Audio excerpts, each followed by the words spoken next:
Dear friends, I would like to start with a question. What was your childhood like?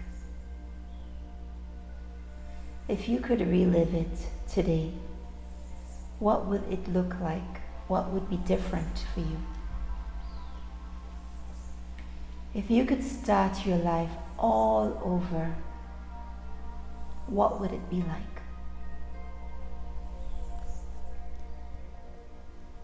It is such a delicate journey to be on. And I would like to talk a little bit about, a little bit about the inner child work, what it is, and how do you work with it? How do you apply the healing work?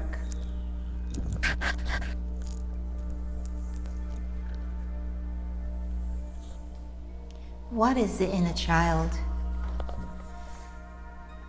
It is in the mind. It is the place in the mind that we call the inner child, which is a combination of the ego, the belief, the subconscious, and our thoughts. It is that part of the mind, the root of the mind, the core of the mind, the core belief system of the mind. And this core belief system of the mind can be affected during our early childhood stages. Usually from the ages of 6 to 9, could be earlier, could be a little later than that.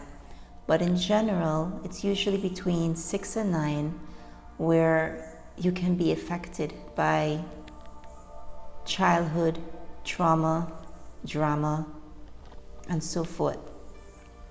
And this specifically affects the sensitive kids.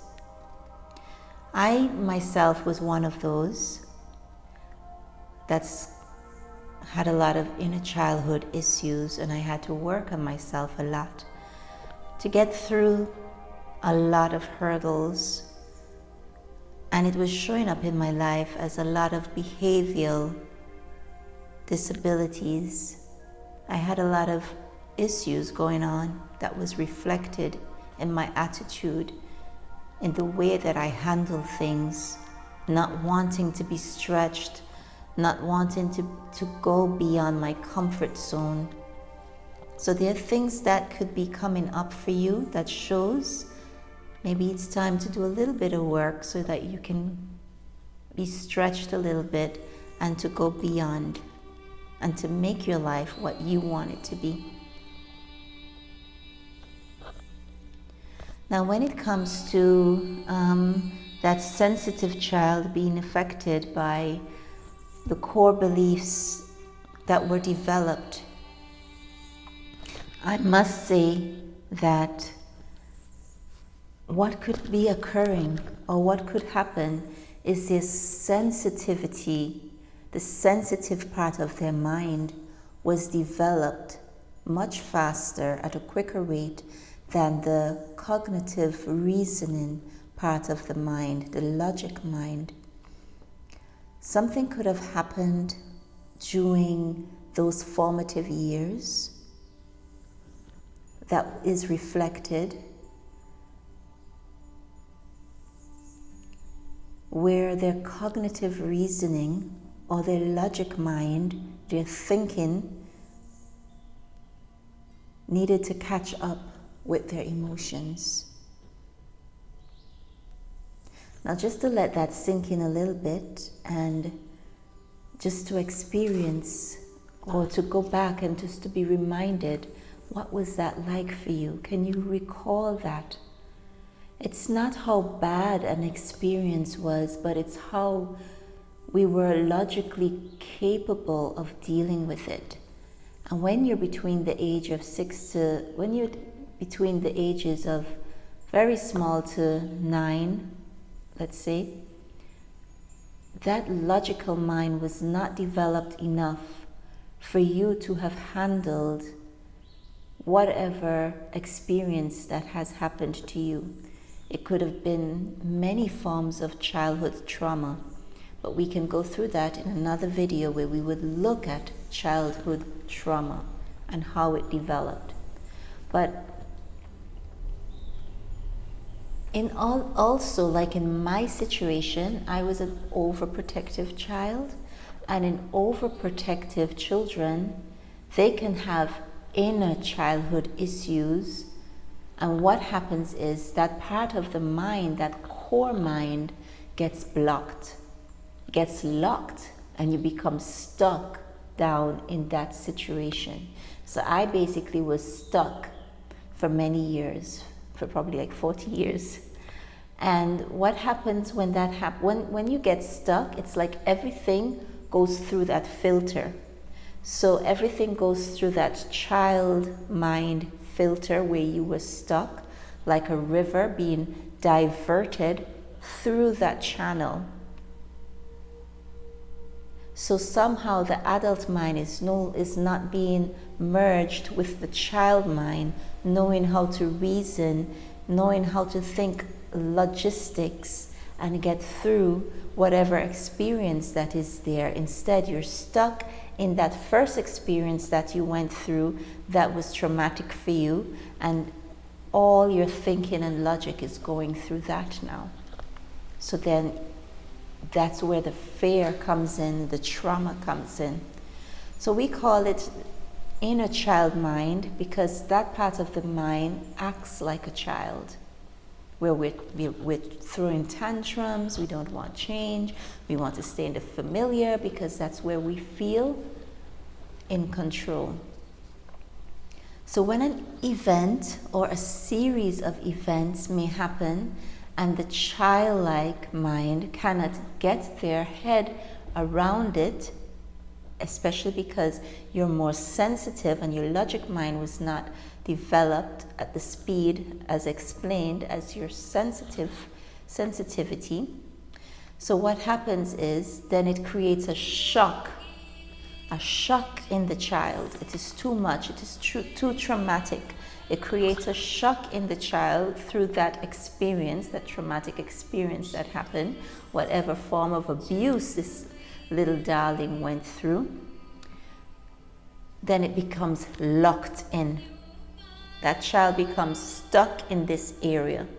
And because of stuck emotion or trauma, then there is a vow that is created within the self in that little child, saying it must be me. It must be my fault why this happened. It must be my fault why mommy and daddy got divorced. It must be my fault why I was abused by this man. I was sexually abused. It must be my fault why everyone keeps teasing me and bullying me, so you become, this is the vow that you start to tell yourself, and you stay in this place in your mind up to your adulthood. Even when you're 80 years old or 90 years old, you can still be stuck in that place.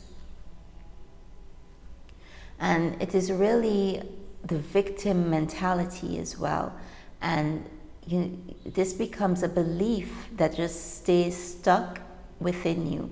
The world is seen through these spectacles, this belief system. Now, this is your core belief. This is how deep this belief has entered. And many times we might not even remember this belief because it's already so deeply programmed in the background of our mind that we don't even see that this is what is causing us to be stuck and going through these different traumas. We don't want to face it. We cannot face it because we never learned how to process it. So when more events come up which are similar, we still do not know how to process it, so we shut down and we go back to that core vow. It's my fault, it must be me. When this happens, we can reflect many disturbing behaviors because of it.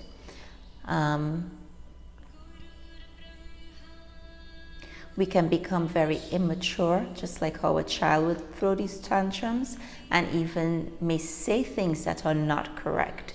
So when these tantrums start to come up, especially as adults, we can be insultive to whoever else. A lot of times it's our partner. We end up in broken relationships because we don't know how to process our behaviors. And all of this is in the mind and can be corrected.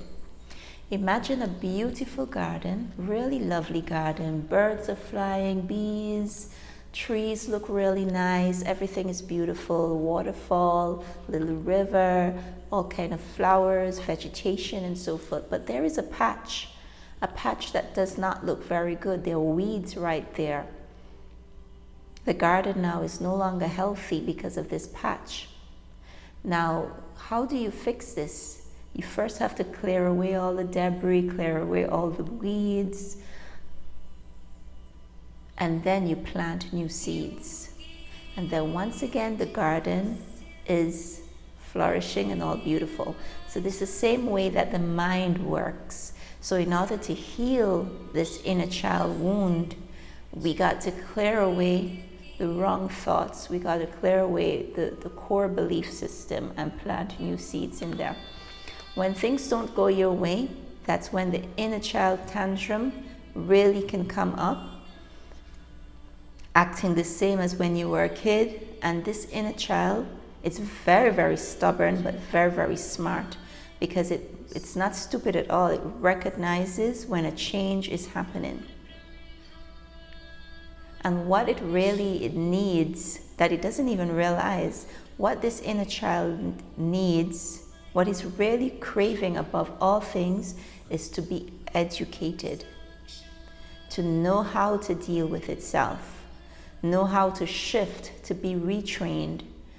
Emotional education is what it's called. But a lot of compassion, a lot of tenderness, a lot of love has to be in place, but compassionate discipline. You have to stick with it no matter what the inner child is saying, because the inner child does not like to go where it does not know. It likes to stay in common grounds. It likes to be stuck in its trauma because it feels protected in its familiar territory. If it goes into a new territory where you're trying to retrain it, educate it, it starts to rebel. It's just like a child. A child would go to sleep you had your child going to sleep every night at 11, and then suddenly you say to this child, you're going to bed at 8 o'clock now. Even if you explain to this child why you need to go to bed now from 8 o'clock, the child is going to throw tantrums. It's going to be like, why? No, I don't want to. I want to go to bed when I feel like. This is what was always done. And with the educating the inner child, there is always those resistance. And it may say that it's not fair, and this is where compassionate persistence come in. The child was forced with unfair situations in the past. That's your inner child I'm talking about. Even if you're an adult, we're still addressing the inner child. So that your inner child was faced with unfair situations in the past. So it's going to see it as unfair that you're now, all of a sudden, you're trying to make changes, right?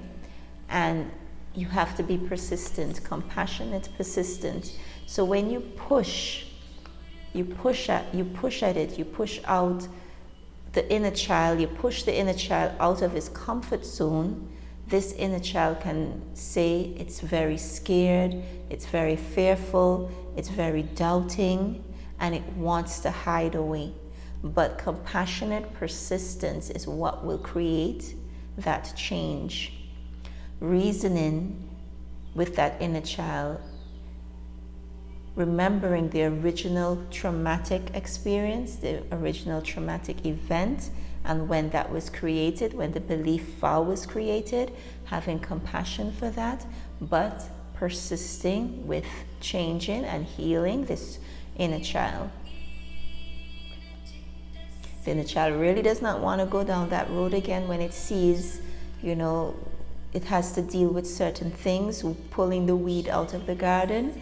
The inner child is going to be like, I don't want to go down that road again. I don't want to repeat that traumatic experience, right? But you have to process it. You have to talk to that inner child, darling. It's okay. I got you. And you know, it was not your fault when you went through that. You were too young to process what was happening, right? You don't have to protect yourself in that way anymore, because I am here for you. So that's where your adult self is speaking to that inner child. And you have to constantly keep repeating these things over and over until that inner child can feel safe. It's just like that child that would go to bed at 11 every night, and then now you're saying 8 o'clock you have to go to bed.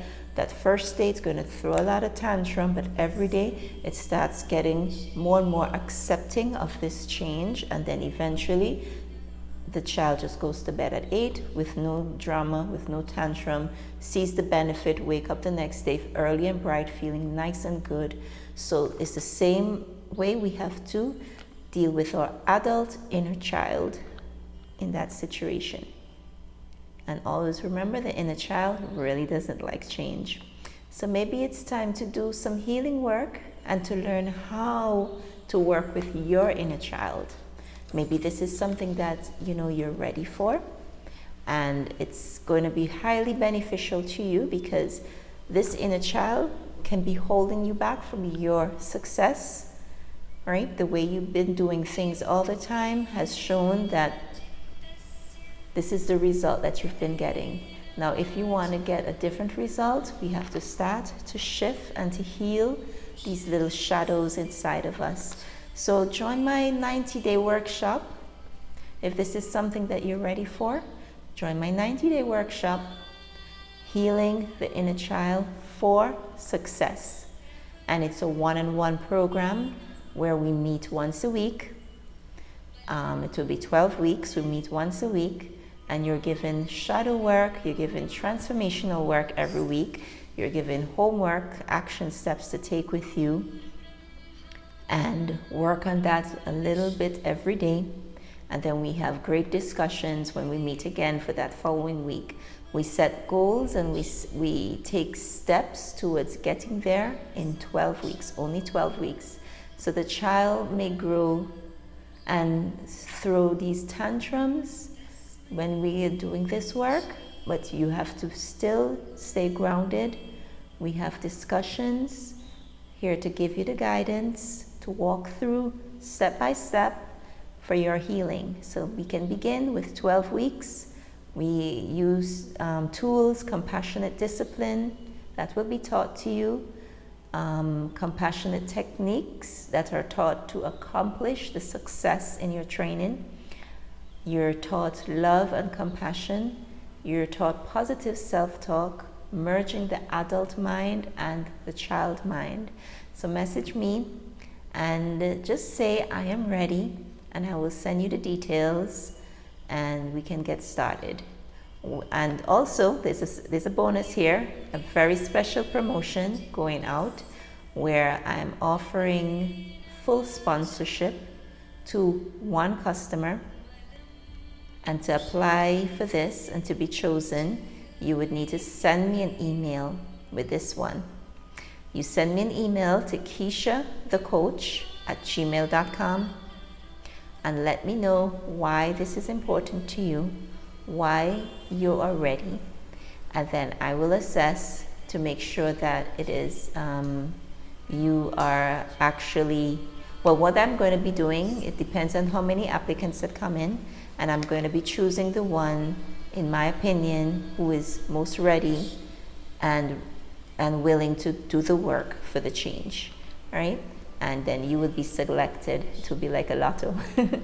So reach out to me.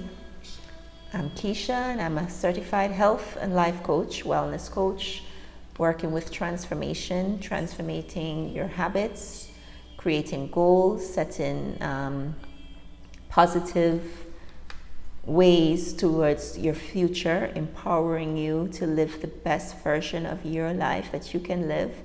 I specialize in shadow work, healing traumas, healing emotional instabilities, inner childhood issues. So thank you so much for listening to this video. All right, peace and love. Have a beautiful day. Be a beautiful day.